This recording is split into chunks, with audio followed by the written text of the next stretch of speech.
Baik Pak, kita mulai. Assalamualaikum warahmatullahi wabarakatuh.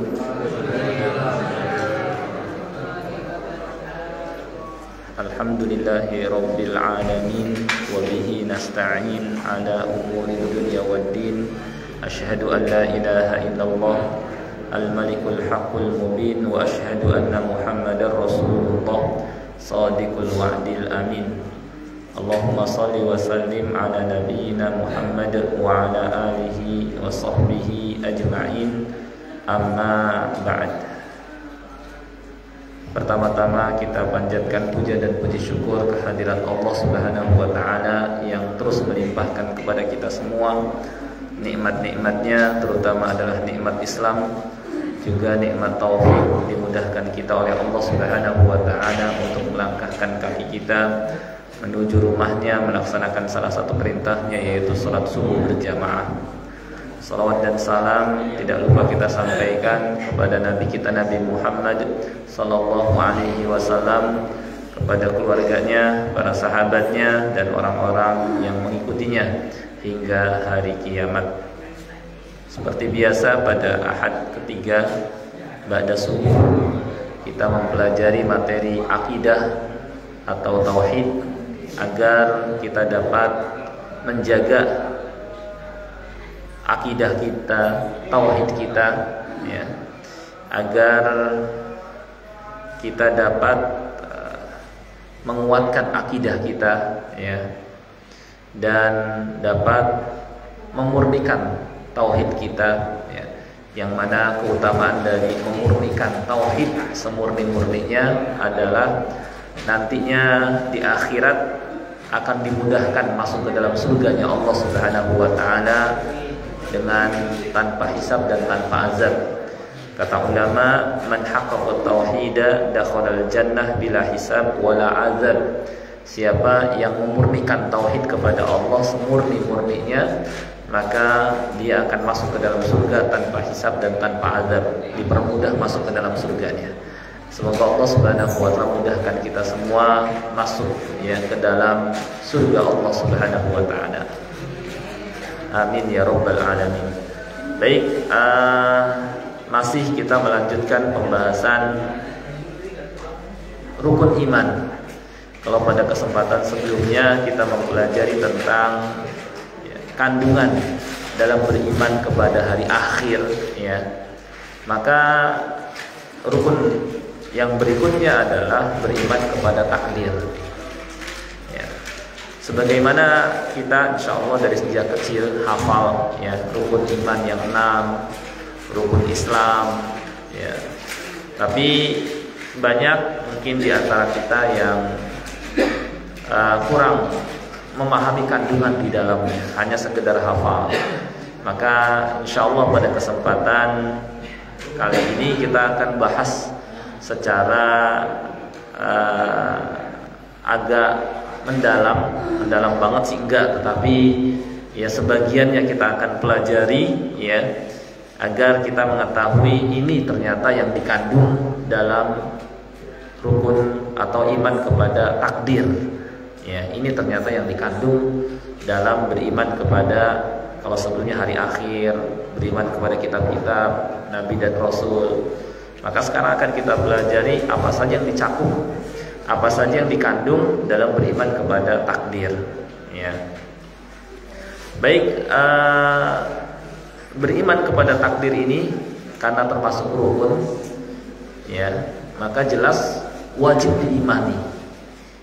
Kalau tidak diimani, maka karena rukun, ya, imannya bisa tidak sah, ya, bisa tidak sah. Sama seperti sholat, ketika salah satu rukun sholat ditinggalkan, maka sholat kita tidak sah. Misalnya ketika kita sholat dari mulai awal takbir, ya, takbiratul ihram, baca suratul Fatihah, ruku, i'tidal, sujud, duduk antara dua sujud, dan seterusnya sampai tahiyat, sholawat. Setelah itu kita langsung pergi, tidak salam. Kira-kira sah nggak Pak seperti itu sholatnya? Tidak sah, ya, karena salam termasuk rukun, ya. Karena salam termasuk rukun. Jadi wajib dikerjakan. Demikian pula kalau rukun iman wajib diimani. Maka tidak sah keimanan seseorang kalau tidak beriman kepada takdir. Ya. Oleh karena itu di akhir-akhir sahabat dulu, di masa-masa akhir sahabat, ya, Abdullah bin Umar, ya, ada muncul kelompok namanya Qadariyah yang ingkar kepada takdir, dan pemikiran ini kemudian ya sedikit menyebar. Kalau di masa sahabat masih nggak begitu tampak sekali, tapi ya sedikit-sedikit menyebar. Sampailah berita ini kepada sahabat Abdullah bin Umar. Abdullah bin Umar. Maka ketika sampai berita ini ternyata ada orang yang ingkar kepada takdir. Kata Abdullah bin Umar, sampaikan kepada mereka yang ingkar kepada takdir bahwa Ibnu Umar berlepas diri dari mereka, sebagaimana mereka juga bukan bagian dari Ibnu Umar. Dan sampaikan juga kalau sekiranya salah seorang di antara mereka ya berinfak dengan emas sebesar gunung Uhud, maka bilahullah, Allah nggak akan terima sampai dia mau beriman kepada takdir. Nah, ini menunjukkan bahwa beriman kepada takdir mesti diimani, ya, harus diimani dan termasuk rukun iman, ya. Baik, lalu apa sajakah yang dicakup dalam beriman kepada takdir? Tapi sebelum ini, apa kira-kira Pak Bu pengertian takdir itu apa? Ada istilah qada dan ada istilah qadar. Mungkin ada yang pernah membaca tentang qada itu apa, qadar itu apa, ya. Ada Pak Bu mungkin yang tahu tentang ketentuan. Ya, bisa juga seperti itu.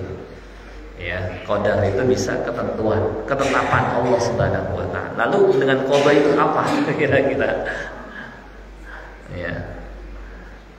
Kira-kira apa kalau dengan qada, qadar, qada? Ya. Ada yang mungkin tahu, Pak? Kita sering beriman kepada qada dan qadar. Itu apa? Ya, beriman pokoknya. Gitu ya. Terus maksudnya apa perbedaannya? Gitu. Jadi gini, qada dan qadar kalau disebutkan secara terpisah, qada saja atau qadar saja, maka qada masuk ke dalam qadar atau qadar masuk ke dalam qada atau hampir sama artinya. Artinya ketetapan Allah Subhanahu wa taala di alam semesta. Ya, yang mana Allah Subhanahu wa taala menetapkan ketetapan ini ya sejak istilahnya 50.000 tahun sebelum Allah menciptakan langit dan bumi, sudah Allah takdirkan segala yang akan terjadi sampai hari kiamat. Di dalam hadis riwayat Muslim, innallaha kataba maqadiru kulli syai' hatta qiyamis saah qabla an yakhluqas samawati wal ard bi khamsina sanah. Sesungguhnya Allah menetapkan takdir segala yang bakal terjadi di alam semesta ini sebelum Allah menciptakan langit dan bumi 50.000 tahun sebelumnya. Nah, itu takdir ya. Nah, tadi kalau disebutkan secara terpisah qada dengan qadar, maka masuk masing-masing hampir sama lah artinya. Tapi ketika disebutkan secara bersamaan qada dengan qadar, ya. Kalau qadar itu yang dahulu sebelum terjadi, kalau sudah terjadi namanya qada. Gitu ya. Jadi kalau sudah terjadi namanya qada, kalau belum terjadi namanya qadar. Dua-duanya sama ketetapan Allah. Fal qadaru sabiq wal qada'u lahiq, kata ulama. Qadar itu dulu, ketika terjadi namanya qada. Gitu. Jelas Pak Bu ya? Nah, seperti itu. Nah, dalam beriman kepada takdir ya, ada 4 perkara wa yatadammanu arba'ata umur. 4 perkara yang mesti kita imani. Pertama adalah al-iman bi anna Allah Ta'ala alima bi kulli syai'in jumlatan wa tafsilan. Mengimani bahwa Allah Subhanahu wa taala tahu segala sesuatu baik secara garis besar maupun secara terperinci. ya. Dan bahwa yang akan terjadi pun Allah Subhanahu wa taala mengetahuinya, ya. Yang tampak maupun yang tersembunyi, bahkan Allah mengetahui isi hati, ya. Wa huwa alimun bidzatis sudur. Allah mengetahui isi hati, ya. Ya, karena kenapa? Ilmu Allah meliputi segala sesuatu, ya. Semua dalam pantauan Allah Subhanahu wa taala. Apa bukti Allah mengetahui segala sesuatu? Kita lihat di alam semesta ini banyak makhluk-makhluk, banyak ada hewan dengan banyak jumlah dan banyak bentuk dan macamnya. Ada yang di daratan, ada yang di lautan, ada yang di bawah tanah. Mereka semuanya mendapatkan rezekinya Allah Subhanahu wa taala. Ya, kalau seandainya Allah nggak mengetahui, mungkin banyak yang pada mati. Ya, kita lihat di antara hewan itu ada yang hanya mengandalkan berjalan dengan perutnya, seperti ular, seperti cacing, ya. Kemudian macam-macam hewan-hewan itu, tapi semua mendapatkan rezekinya Allah Subhanahu wa taala. Kata Allah, kullu yaumin huwa fi sya'n. Setiap hari Allah Subhanahu wa taala sibuk. Ada yang diberikan rezeki, ada yang dihidupkan, ada yang dimatikan, ya, gitu. Nah, ini bukti Allah mengetahui segalanya. Kita lihat hewan di sekeliling kita, kita nggak ngasih makan, tapi kok masih hidup aja. Ada kucing misalnya, ya. Coba kalau kita kurung, mungkin nggak tahan sampai seminggu, ya, baru 2-3 hari udah mati. Tapi kalau kita lepas, kok hidup? Siapa yang memberikan rezeki? Kalau bukan Allah Subhanahu wa taala. Ini bukti Allah mengetahui segala sesuatu, ya, gitu.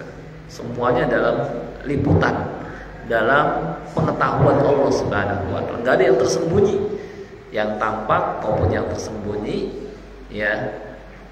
Yang di bawah tanah, yang di langit, bahkan di dalam Al-Qur'an, wa ma tasqutu min waraqatin illa ya'lamuha. Tidaklah sehelai daun yang jatuh pun kecuali Allah tahu. Ya, wala ratbin wala yabisin illa fi kitabim mubin. Tidak ada sesuatu yang kering, yang basah, kecuali semuanya tercatat dalam Lauhul Mahfuz.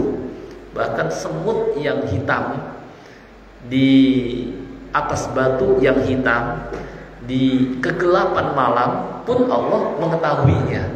Ya, yang kita, ya, dengan suasana gelap, nggak ada lampu, kita nggak tahu ada hewan atau enggak di atas batu ini, tapi Allah pun mengetahuinya, ya.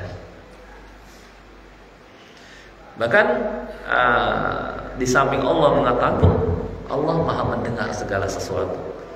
Pernah datang kepada Rasulullah SAW seorang wanita yang mengeluh tentang suaminya yang mendiharnya.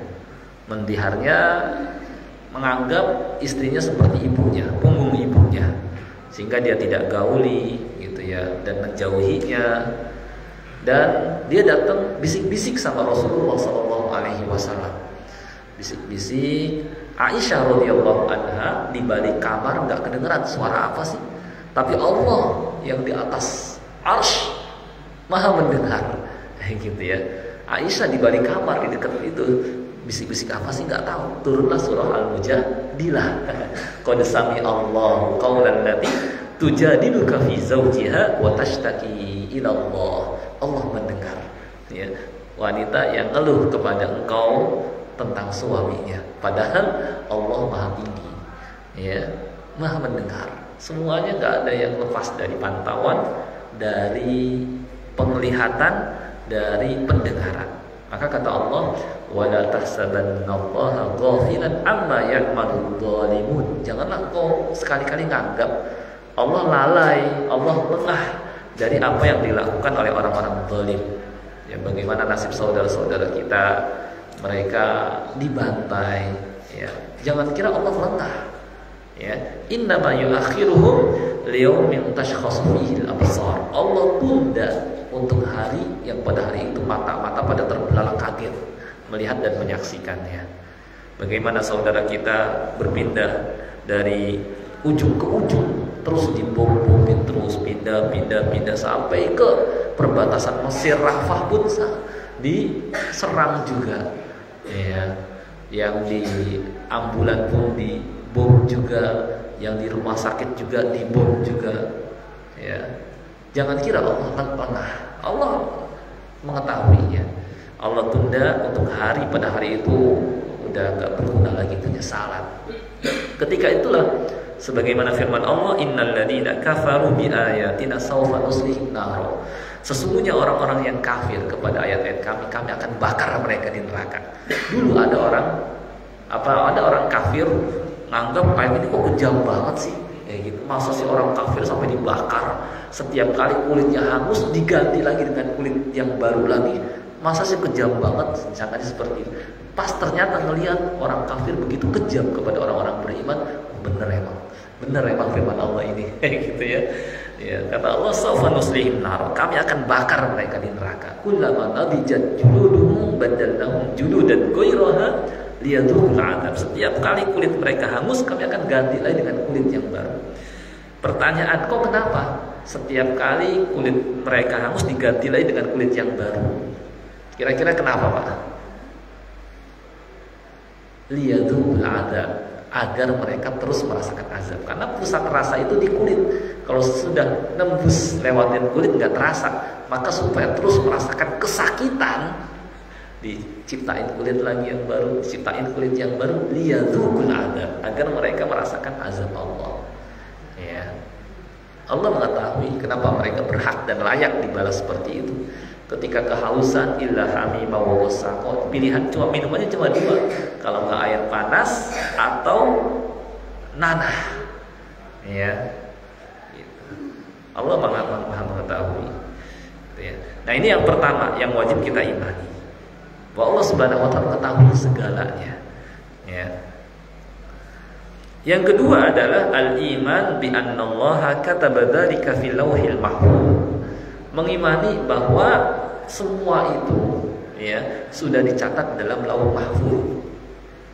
Pertanyaan, apa yang dimaksud dengan lauh mahfuz? Sering mendengar kan, Pak, lauh mahfuz?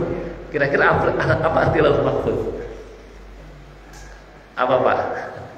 Bu, apa Bu? Hah? Langit ketujuh. Ya, ada lagi mungkin yang lain. Lauh mahfuz, gitu. Ya, baik. Lauh itu secara bahasa papan, ya. Cuma maksudnya adalah tempat media di mana di sanalah Allah mencatat semua yang bakal terjadi sampai hari kiamat, yang terus terjaga. Dan disinilah, yakni takdir dicatat, gitu. Dalam hadis riwayat Imam Ahmad disebutkan, awwalu ma khalaqallahu al-qalam. Makhluk yang pertama kali Allah ciptakan adalah pena. Kemudian pena berkata, apa yang aku tulis? Kata Allah, uktub maqadira kulli syai'in hatta qiyamis saah.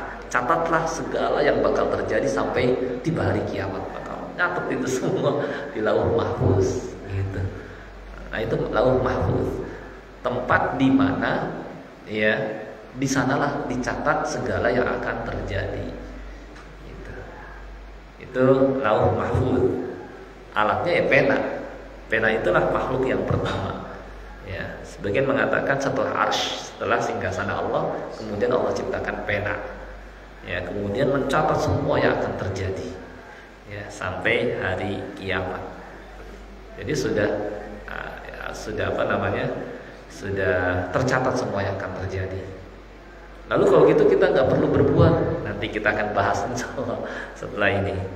Yang ketiga, bahwa dalam beriman kepada takdir.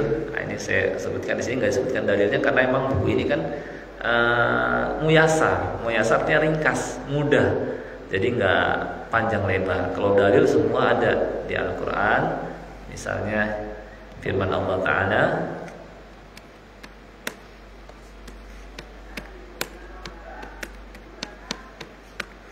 nah ini di surah Al-Hajj, alam ta'lam annallaha ya'lamu ma fis samai wal ard inna dzalika fi kitab inna dzalika 'ala Allahi yasir. Tidakkah engkau mengetahui bahwa Allah mengetahui semua yang ada di langit dan di bumi? Sesungguhnya itu semua sudah dicatat dalam sebuah kitab. Itulah Lauhul Mahfuz. Sesungguhnya hal itu mudah bagi Allah, gitu ya. Nah, itu yang kedua. Ya. Yang ketiga, al-iman bi anna jami'al kainat la takunu illa bi masyiatillahi ta'ala. Mengimani bahwa semua yang terjadi itu tidaklah terjadi kecuali dengan kehendak Allah. Kaidahnya, masya Allah kana wa ma lam yasha lam yakun. Apa yang Allah kehendaki itulah yang terjadi. Yang Allah tidak kehendaki maka tidak akan terjadi. Ya. Jadi semua perbuatan baik buruk itu atas kehendak Allah. Iya, atas kehendak Allah. Tapi ingat, tidak menghendaki, tidak menunjukkan bahwa Allah mencintai perbuatan itu. Jadi semua yang terjadi atas kehendak Allah, iya. Tetapi tidak semua yang terjadi itu berarti Allah cinta.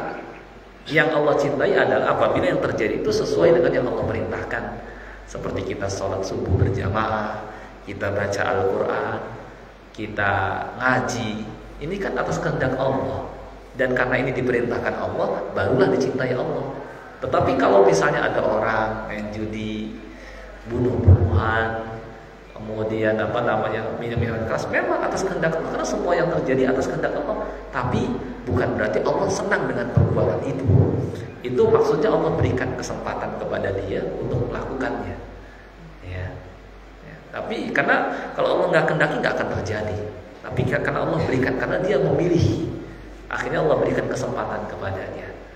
Nah, gitu. Dan orang yang melakukannya tidak merasa dipaksa kan, dia memilih melakukan maksiat. Dan itu bukan berarti Allah senang dengan perbuatan itu, gitu. Karena kata Allah di dalam Al-Quran, walau sya'allahu maqtatalu walakinnallaha yaf'alu ma yurid. Kalau Allah kehendaki nggak akan terjadi peperangan, tapi Allah menghendaki Allah melakukan apa yang dia kehendaki. Ya. Jadi gini, ada masyiah itu ada dua. Pertama masyiah kauniyah, qadariyah, dan yang kedua masyiah syar'iyah, gitu ya. Masyiah atau kehendak Allah yang disebut dengan kauniyah, maksudnya adalah kehendak Allah di alam semesta. Ketika Allah kehendaki, itulah yang akan terjadi. Ketika Allah tidak kehendaki, meskipun kita menginginkan, gak akan terjadi. Ya. Tetapi tidak mesti apa yang Allah kehendaki berarti dicintai Allah. Yang dicintai Allah adalah apabila yang terjadi itu sesuai yang Allah perintahkan dalam agamanya. Paham gak Pak kira-kira? Ya. Jadi jangan tuh lihat ada orang bisa kok ya dia main judi tadi, mengkonsumsi minuman keras, narkoba, dia ngambil harta orang lain, itu kan semua atas kehendak Allah. Berarti kan Allah ridho dengan perbuatan itu? Enggak, bukan menunjukkan Allah ridho. Itu Allah berikan kesempatan karena dia memilih perbuatan itu. Gitu. Ya, kalau Allah kehendaki enggak terjadi, enggak akan terjadi. Dan itulah yang mengakibatkan dia diberikan balasan. Makanya di zaman Umar bin Khattab ada seorang pencuri mengatakan, saya mencuri ini karena kehendak Allah, gitu ya. Iya memang betul, tapi saya memotong tangan kamu pun atas kehendak Allah, kayak gitu ya. Dan dibantah lagi sama Umar bin Khattab radhiyallahu anhu, gitu. Nah, jadi maksudnya tidak mesti semua yang terjadi itu Allah ridhoi, meskipun itu semua terjadi atas kehendak Allah Subhanahu wa Ta'ala. Makanya tentang sihir, Allah Subhanahu wa Ta'ala berfirman, wa ma hum bidarrina bihi min ahadin illa biidznillah. Para pesihir itu tidaklah bisa menyampaikan sihirnya, memberlakukan sihirnya kepada seorang pun kecuali dengan izin Allah. Apakah berarti Allah ridho dengan perbuatan sihir? Tidak. Tapi itu Allah berikan kesempatan. Itu maksudnya. Jelas lah ya. Nah itu maksud semua yang terjadi dalam semesta ini nggak lepas dari kehendak Allah, gitu ya. Cuma bukan berarti Allah ridhoi perbuatan itu. Yang Allah ridhoi adalah apabila sesuai dengan yang Allah perintahkan. Yang keempat, al-iman bi anna jami'al kainati makhluqatan lillah. Ya. Makhluqatun lillahi ta'ala bidawatiha wa sifatiha wa harakatiha, mengimani bahwa semua yang ada di alam semesta ini adalah makhluk ciptaan Allah, semua diciptakan Allah Subhanahu wa taala. Karena alam disebut alam semesta disebut dengan alam, artinya adalah masiwallah, segala sesuatu selain Allah itulah makhluk, itulah alam. Ya, maka semua harta perbuatan, zatnya, sifatnya itu adalah gerakan makhluk, itu semua ciptaan Allah Subhanahu wa taala. Kaidahnya seperti itu. Ya. Kata Allah, wallahu khalaqakum wa ma ta'malun. Allah yang menciptakan kalian juga menciptakan perbuatan kalian. Ya. Jadi semua selain Allah adalah makhluk, itu aja singkatnya. Itu zatnya, sifatnya, gerakannya makhluk. Kok makhluk ya, Pak?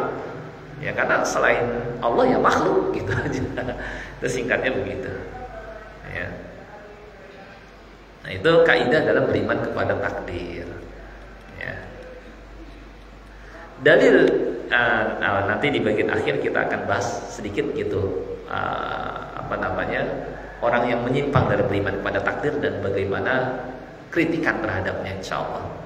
Nah, dalil terhadap rukun iman yang disebutkan tadi di atas, baik iman kepada Allah, malaikat, kitab-kitab, nabi dan rasul, hari akhir, dan beriman kepada takdir, di Al-Quran dan dalam hadis, gitu ya. Dalam Al-Quran Allah Subhanahu wa taala berfirman, laisal birra an tuwallu wujuhakum qibalal masyriqi wal maghrib walakinnal birra man amana billahi wal yawmil akhir wal malaikati wal kitabi wan nabiyyin. Kebajikan itu bukanlah ketika engkau dalam ibadah menghadapkan wajahmu ke arah timur dan barat, akan tetapi kebajikan itu adalah beriman kepada Allah, hari akhir, para malaikat, kitab-kitab, dan nabi-nabi. Ini ada beriman kepada Allah, hari akhir, malaikat, kitab, 5 rukun. Sedangkan rukun yang ke-6 di ayat yang lain, inna kulla syai'in khalaqnahu biqadar. Sesungguhnya segala sesuatu kami ciptakan dengan takdir. Itu. Sedangkan dalam hadis Rasulullah SAW bersabda ketika ditanya oleh malaikat Jibril, akhbirni anil iman, beritahukan kepadaku tentang iman, qal antu'mina billahi wa malaikatihi wa kutubihi wa rusulihi wal yaumil akhir wa tu'mina bil qadari khairihi wa syarrihi, yaitu engkau beriman kepada Allah, malaikatnya, kitab-kitabnya, rasul-rasulnya, hari akhir, dan engkau beriman kepada takdir yang baik maupun yang buruk. Jelas Pak ya tentang iman kepada takdir ya. Nah sekarang saya tambahkan pelengkap saja, setelah itu kita mungkin diskusi pelengkapnya terkait dengan 2 golongan yang menyimpang dalam beriman kepada takdir dan bantahannya, gitu ya. Jadi alhamdulillah kita pelajari ini akidah yang benar, akidah Ahlussunnah wal Jamaah. Kenapa? Di antara ciri akidah Ahlussunnah wal Jamaah itu merujuk kepada dalil Al-Quran, hadis, ijma', kesepakatan para ulama dari zaman ke zaman. Ya, sebagian orang kami Ahlussunnah wal Jamaah, tapi tidak paham seperti apa akidah Ahlussunnah wal Jamaah. Ya, nah kita di sini alhamdulillah apa yang kita pelajari akidah Ahlussunnah wal Jamaah. Ciri akidah Ahlussunnah wal Jamaah itu pakai dalil. Setiap pernyataan ada dalil, setiap pernyataan ada dalil. Kalau nggak ada dalilnya, itu bukan ciri, gitu ya, bukan ciri.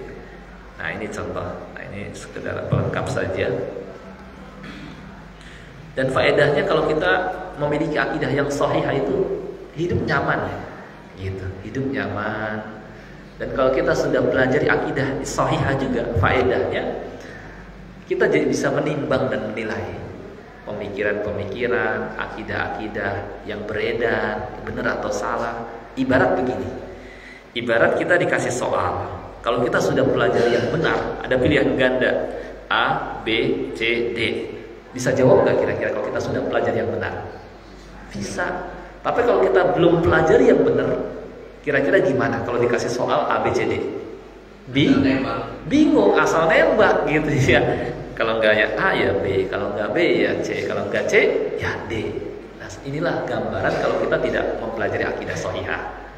Ada sebagian saya ingin mendalami aliran-aliran sesat. Kita balik tanya, sudah belum pelajari akidah yang benar? Belum ya, jangan dulu. Gitu. Pelajari dulu akidah yang benar, gitu. Supaya kita nggak ke bawah. Itu maksudnya. gitu ya. Nah, ini kita lihat di sini. Sebentar.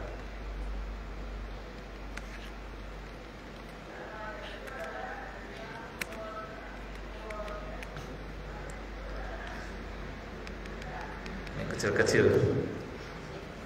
Memang cuma ya bukannya menyusahkan, tapi memang ya begini tampilan kitabnya kecil-kecil. Ini kalau dulu namanya kitab kuning, cuma karena kertasnya putih jadi kitab putih gitu.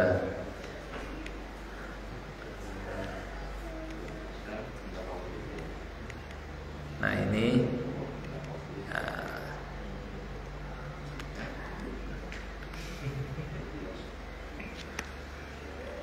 nah, saya perbesar. Nah, mudah bisa kelihatan sedikit. Wa qad dhalla fi al-qadari ta'ifatan.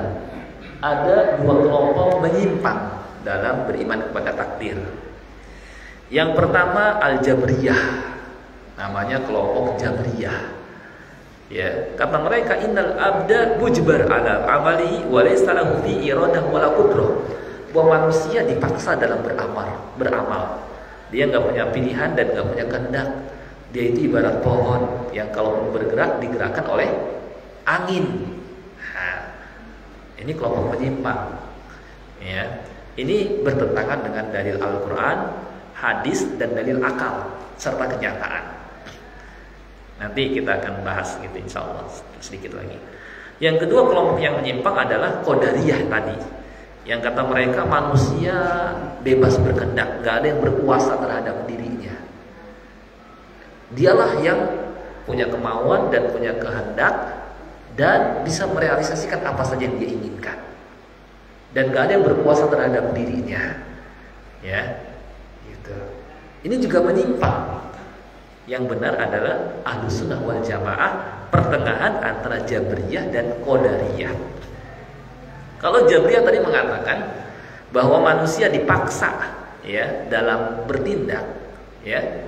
Padahal Allah mengatakan liman syaa minkum ayyastaqim, bagi siapa di antara kalian yang ingin menempuh jalan yang lurus. Berarti manusia punya pilihan. Allah berikan dan kita merasakan secara kenyataan dalam melakukan tindakan. Apa kita dalam tekanan?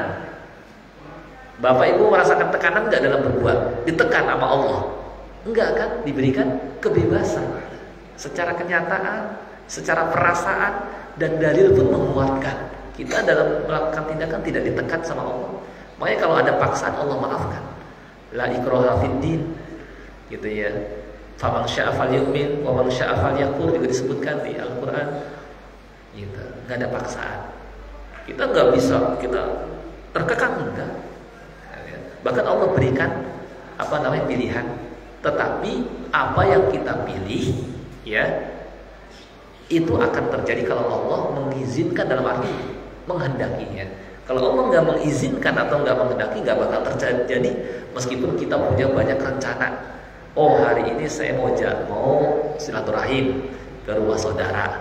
Habis itu saya mau ke mall. Habis itu saya mau mungkin ada 5 rencana dalam satu hari. Ya, terkadang kita dapatkan apa semua yang tercapai. Kadang yang tercapai cuma 3, 4 atau 2 saja. Itu karena Allah yang berkehendak. Manusia punya pilihan, tapi Allah yang berkehendak. Gitu.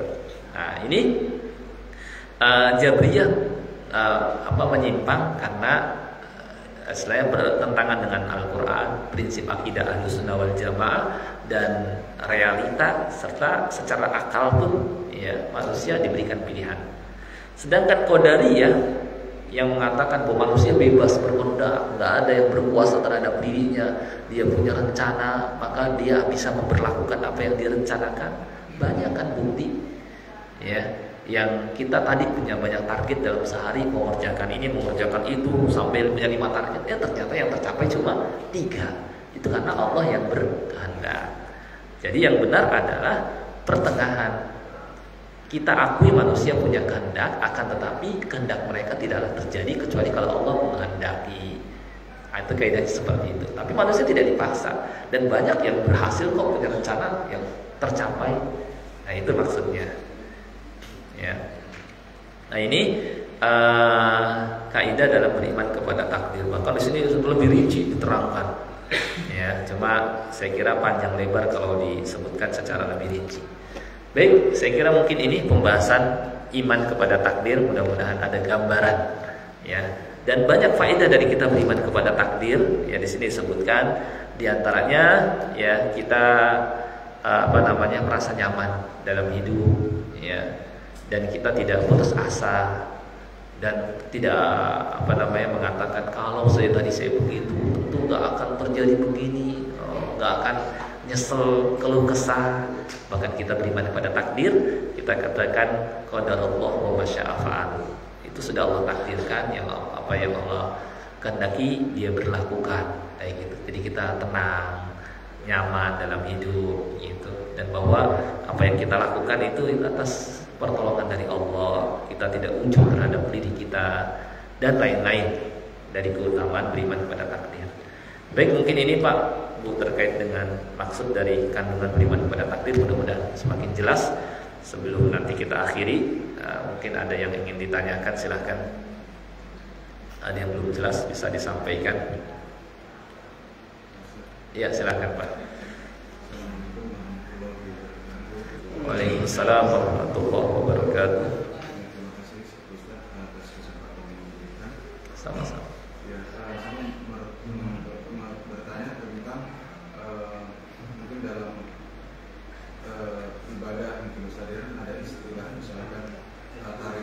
Betul. Nah, mungkin cara atau jalan kita beribadah meningkatkan diri kepada Allah. Di dalam di Indonesia ini ada perkembangan ada beberapa tarekat ada Naqsyabandiyah dan lain-lainnya. Itu seperti apa kira-kira ini Ustaz? Penjabarannya secara komprehensif gitu tentang pemahaman mereka. Itu apakah memang ada tuntunannya dari Allah atau Rasulnya? Betul. Tentang hal itu. Kemudian ada juga istilah ada makrifat, hakikat. Ya, itu yang perlu kami lebih. Iya. Iya. Kemudian ada satu lagi tentang saya pernah mendengar di ars Allah itu ada samudra. Pohon Ustaz yang besar, di situ tertulis nasib baik atau buruk seorang, atau misalnya nama-nama manusia, apabila misalkan manusia akan meninggal atau akan jatuh gugur, maka berarti tandanya Allah akan mencabut, malaikat akan mencabut nyawa manusia tersebut. Seperti apa? Iya. Terima kasih. Assalamualaikum warahmatullahi wabarakatuh. Waalaikumsalam warahmatullahi wabarakatuh. Ya, baik. Ya, di negeri kita kita ketahui banyak namanya tarikat-tarikat, ya, ada tarikat Naqsyabandiyah, Rifaiyah, Syadziliyah dan lain-lain. Bagaimana sebenarnya tentang tarikat tersebut, ya? Ya, secara bahasa tarikat itu jalan, ya, jalan cara dalam beribadah kepada Allah. Sebenarnya jalan atau cara dalam beribadah kepada Allah sudah cukup dengan jalan cara yang dituntunkan Rasulullah SAW sebenarnya. Karena maksud diutusnya Nabi kita SAW agar menyatukan umat bagaimana beribadah menyembah kepada Allah seperti apa cara yang diridhoi Allah Subhanahu wa taala. Itu di antara hikmah dari diutusnya Nabi Muhammad SAW agar cara beribadah manusia itu nggak macam-macam gitu. Tapi kalau dikembalikan kepada manusia, timbullah yang tarikat-tarikat tadi. Akhirnya apa? Terjadi macam-macam ibadah. Ada yang cara zikirnya dengan goyang-goyang kepala, ada yang dengan tarik nafas, ada yang lafaznya macam-macam, ada yang sampai fana, sampai dia hilang kesadaran, dan macam-macam bentuk cara zikirnya, lafaznya. Ini semua sebenarnya kalau kita lihat tidak ada tuntunan dalam sunnah Rasulullah SAW. Padahal kata Nabi Shallallahu Alaihi Wasallam, man amila amalan laisa alaihi amruna fahuwa raddun. Barang siapa yang mengerjakan amalan yang tidak kami suruh. Nabi Sallallahu Alaihi Wasallam nggak ada dalam hadis, kitab hadis yang 6 misalnya, atau kitab hadis yang 9 misalnya, kutubus sittah, kutubus tis'ah. Nabi Sallallahu Alaihi Wasallam ketika baca zikir la ilaha illallah dengan cara goyang-goyang kepala, nggak ada satupun hadis yang menyebutkan begitu. Atau dengan cara tarik nafas, atau dengan baca kayak gitu, nggak ada. Lalu dari mana? Ya bukan dari Nabi SAW. Apakah kita boleh begitu? Ya dalam ibadah harus ada tuntunan. Kalau nggak ada tuntunan ditolak, sia-sia. Nah, gitu. Itu kaidah singkatnya seperti itu. Nah, akibatnya umat nanti akan berpecah belah. Maka kita akan temukan akan ada banyak perbedaan antara cara ibadah tarekat ini dengan cara ibadah tarekat yang beda lagi. Padahal kalau misalnya mau kita renungkan, diutusnya Nabi kita Sallallahu Alaihi Wasallam itu di samping mengajak manusia menyembahnya kepada Allah adalah untuk menerangkan bagaimana cara beribadah kepada Allah. Caranya pun alhamdulillah sudah diterangkan dalam kitab-kitab hadis dan kemudian diterangkan lebih lanjut oleh para ulama madhab. Ada madhab Syafi'i, ada madhab Hanafi, ada madhab Hambali, ada madhab, sebenarnya madhab itu banyak, tapi yang dikenal di tengah umat Islam ini ya 4 madhab. Itu pun semua ada rujukan dalil dalam memahami prakteknya. Lalu tarekat itu apa? Itu memisahkan diri dari madhab-madhab itu.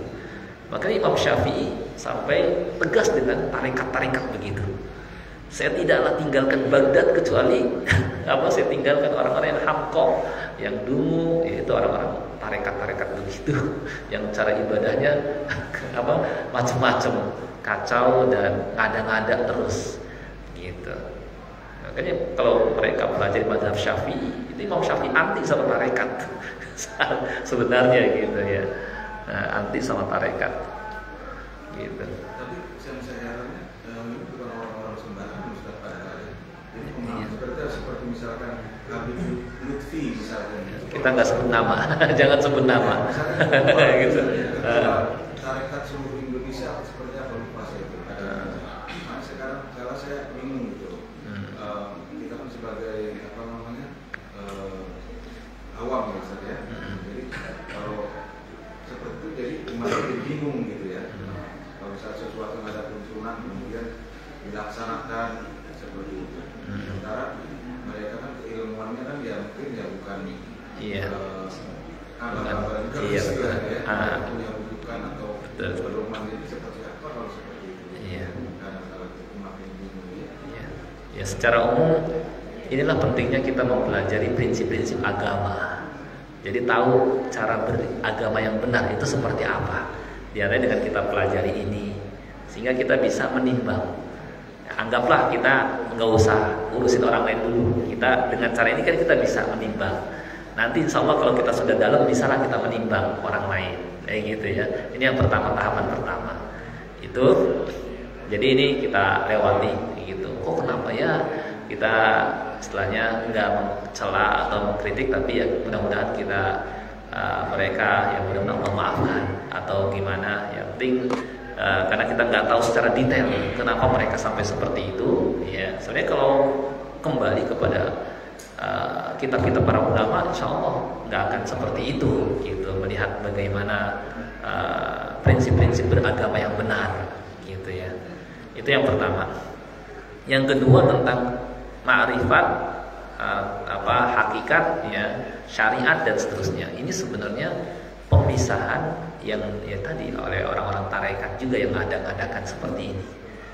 Mereka nanti kalau udah sampai tingkatan hakikat, jadi kewajiban-kewajiban agama itu boleh ditinggalkan. Ya, udah gugur katanya, udah nggak sholat, saya sholatnya di Mekah katanya, gitu. Saya udah istilahnya udah sampai makom tinggi, gitu.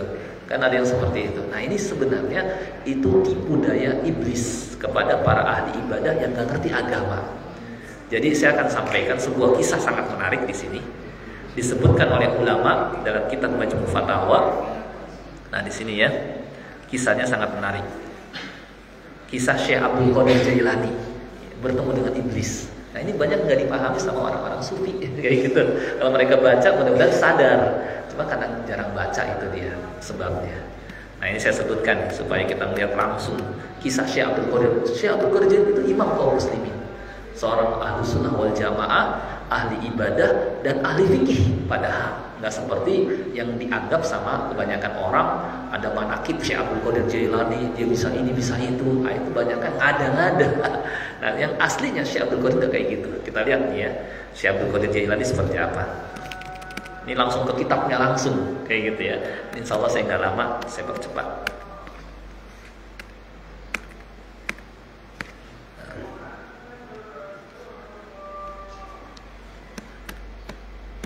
Jadi kan kalau lihat langsung kitabnya, kalau umpamanya kan alhamdulillah zaman sekarang dipermudah. Ini aslinya saya di sini ada puluhan ribu kitab, ada 25.000 yang seakan-akan kita bawa perpustakaan seabrek-abrek. Cuma kan Allah permudah masuk ke dalam laptop, gitu. Jadi kalau umpamanya kadang-kadang kita bisa diskusi sama kiai atau siapa, ayo nggak apa-apa kita bongkar kitab. Enak kan kalau diskusi, nggak menjatuhkan tapi saling membuka kitab, gitu. Kita bisa, gitu. Nah di sini kisahnya saya sampaikan. Mungkin kalau para kiai baca ini, para tarekat baca ini, insya Allah sadar, insya Allah gitu ya. Nah ini kisahnya begini. Nah, ya, mana nih? Nah,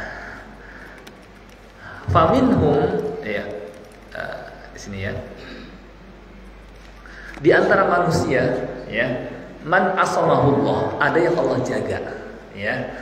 Wa arafa, dan mengetahui annahu syaitan, yang datang kepadanya adalah setan iblis yang menyatakan mulai saat ini kau boleh meninggalkan kewajiban agama ya, tidak seperti yang lain karena engkau sudah mencapai tingkatan makom hakikat kayak gitu ya. Kasyekh Abdul Qadir Al-Jailani, seperti Syekh Abdul Qadir Jailani, beliau paham fi hikayatihil masyhur, dalam kisahnya yang masyhur. Haitu qala, kata beliau, kuntu marratan fil ibadah, suatu hari saya sedang beribadah kayak gitu. Faraitu arsyan 'azima, aku melihat ada sebuah singgasana besar. Wa alaihi nur, dan di atas singgasana itu ada cahaya kayak gitu ya. Faqala li, ya, lalu terdengarlah suara kepadaku, ya Abdul Qadir, ana rabbuk wa qad halaltu laka ma haramtu ala ghairik. Wahai Abdul Qadir, aku adalah Tuhanmu. Mulai saat ini aku halalkan bagimu apa-apa yang haram bagi orang lain. Bagi orang lain haram, bagi beliau halal. Ya, kayak gitu. Langsung kata Syekh Abdul Qadir Jailani, fakultu, aku berkata kepadanya, Antallah alladzi la ilaha illahu, apakah engkau Allah yang tidak ada yang berhak disembah kecuali Dia? Ikhsa ya aduwallah, enyahlah engkau wahai musuh Allah, bahkan engkau adalah musuh Allah. Nah gitu. Fatamazzaqa dzalika nur, maka cahaya itu lama-kelamaan redup dan hilang. Wasara dzulmah, dan kemudian menjadi gelap kembali.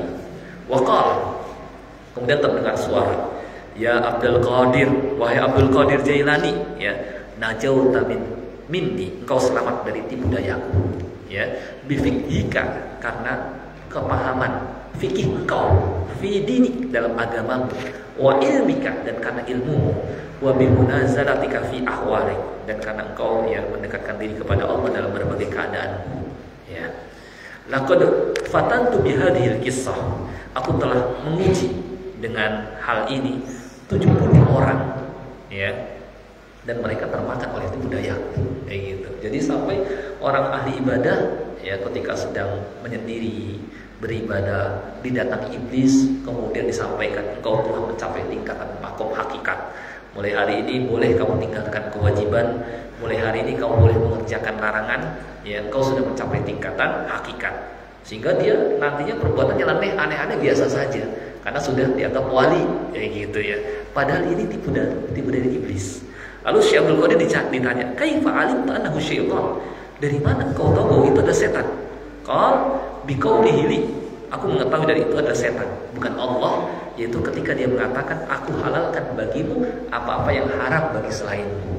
Nah, mana mungkin ya Waqad alimtu anna syariat Muhammadin sallallahu alaihi wasallam la tunsakh wa la tubaddal. Dan aku tahu bahwa syariat Nabi Muhammad SAW itu terus berlaku sampai hari kiamat.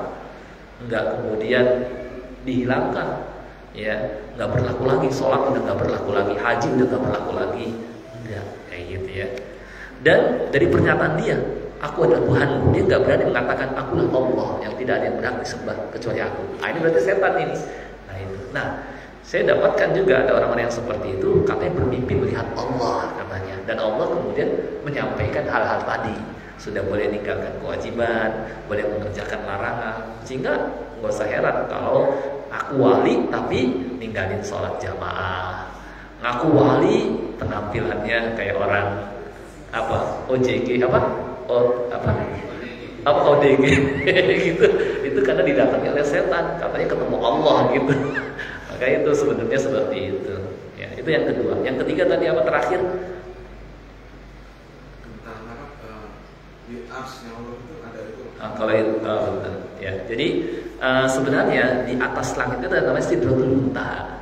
Ketika Rasulullah Sallallahu Alaihi Wasallam mi'raj ke atas langit, beliau sampai ke Sidratul Muntahanya. Muntaha itu udah mentok kayak gitu, nggak bisa naik ke atas lagi karena di atasnya udah alam lahud, istilahnya turun ke bawah mentoknya di Sidratul Muntaha, ke atas mentoknya di Sidratul Muntaha gitu ya. Di sana disebut dengan sidroh karena banyak pohon bidara yang besar-besar, yang daunnya seperti telinga gajah dan buahnya seperti gentong. Dan di sana terdapat pemandangan yang sangat indah. Kata Allah Subhanahu wa taala, "Id yaghsha sidrata ma yaghsha." Ketika pohon bidara itu diliputi oleh sesuatu yang meliputinya. Kata Ibnu Mas'ud, "Farash min dhahab," yaitu kupu-kupu dari emas, menunjukkan bahwa di atas sana ada pohon bidara yang indah, yang besar-besar. Akan tapi apakah di sana dicatat takdir? Tidak. Jawabnya, takdir dicatat di lauh mahfuz, bukan di pohon. Gitu. Jadi di sana ada pemandangan yang indah di atas Sidratul Muntaha. Yang Nabi SAW ketika Mi'raj melihat pemandangan yang belum pernah terlihat seindah itu. Jadi yang benar seperti itu. Wallahu a'lam. Saya kira begitu. Baik Pak, mungkin karena sudah jam 6 ya, mudah-mudahan yang sedikit ini bisa dipahami, bermanfaat. Kurang lebihnya mohon maaf. Ya, kita tutup dengan doa kafaratul majlis.